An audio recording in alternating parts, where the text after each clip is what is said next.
Alright guys, so today we got ourselves a new fridge. It's a Visani,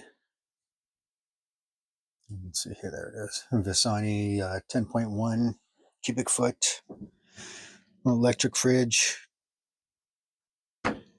We do have a propane one, but yeah, it's just been a hassle, and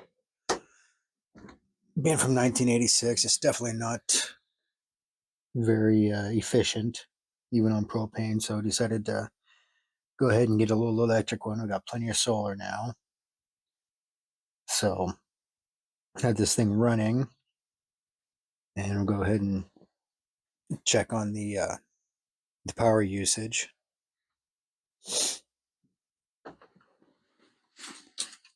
I have one of these kilowatt meters, and right now it looks like it's 1.7 watts. Currently running 0 0.01 amps. It's like nothing. 0.8 watts is the lowest that's used, and the highest when the compressor kicks on, 82.7 watts. That's really amazing. That's quite a bit less than our freezer that we have there.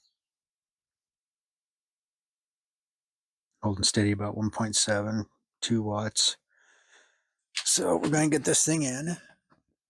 But the first thing I need to do is swap sides for the door to open. So I'll go ahead and get that started. And it should fit pretty close. I do have to do some trimming to make room. It's bigger than our current fridge. The current fridge is 7 cubic feet. This one it's 10. It's a bit taller, a little bit narrower, so we're going to have some space on the sides. I do plan on getting some insulation in there, but I can't put too much because like the cooling fins are on the sides or wherever they are. So I'm going to go ahead and get that going. So we're looking right now, the compressor's on. We're looking at 0.88 watts.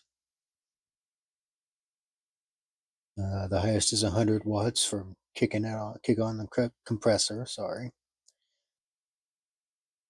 Yeah, it's down to 61 watts, 60, so it'll go down as it's running. So that's pretty awesome. 4 kilowatt hours. All right. Nice. So I've got it switched over. It's pretty easy. Just switch out the hinges one side to the other. I noticed down here, we actually got it for a discount because it was beat up a little bit there. There's a little thing over here. A couple things here and there. We got $50 off, but it works just fine. So we're happy with it so far, anyways. Then we just need to get it in there. And after the 90-day warranty is up, we're going to be putting on some of this stuff. I don't know if you can see it, but it's like a brushed aluminum or stainless, because we really didn't want a white fridge, but the price was right. So now I get to do the arduous, whatever, tough process of getting the other fridge out. Alright, so I didn't have room to set up the tripod in here, but we got it out, got the floor of the fridge moved down, got it all cleaned up, and the new fridge is ready to go in, after we insulate it, of course. Alright, there you go. There's the fridge. There's the old one, all those little bits. This bag here is all like mouse nests and stuff like that, just stuff packed all around this fridge. That's pretty nasty. That's pretty nasty.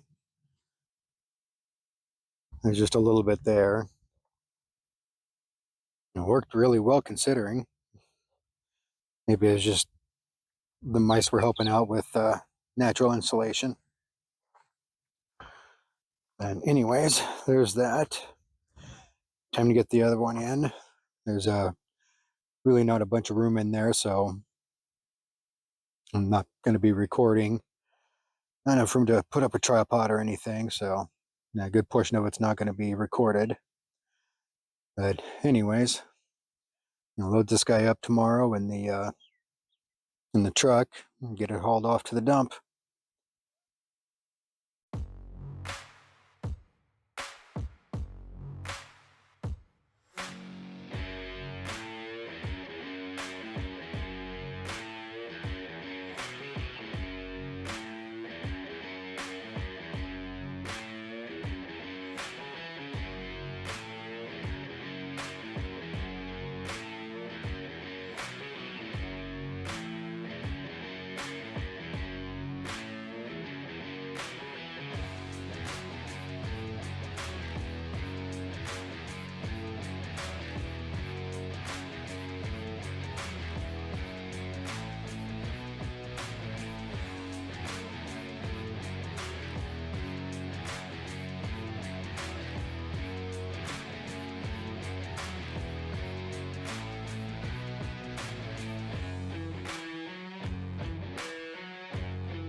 got the new fridge in, got a little bit of space around all sides, so gonna have a little trim piece to put that in. But it's in, it's running, and it's looking pretty good. I'm really happy with it so far.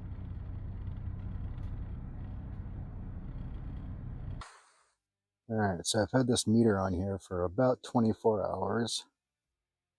And just give you guys an idea of the kind of power it takes. Like about 0.6 kilowatt hours. Just for the last 24 hours. That's the voltage. The lowest wattage it takes is zero point 0.8 watts. And I'm guessing that's possibly just the fridge light. And let's see, the highest is 188.6 watts. It's actually pretty high. I've seen it for the most part start out at like 80 watts.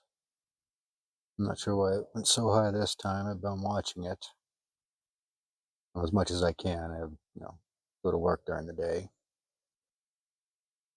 But there you go. It typically starts out at 80, 90 watts and settles down to about 65, 64 watts while it's running. But there you go. Gotta give you guys a little heads up just in case you're curious about having this thing for your off-grid setup.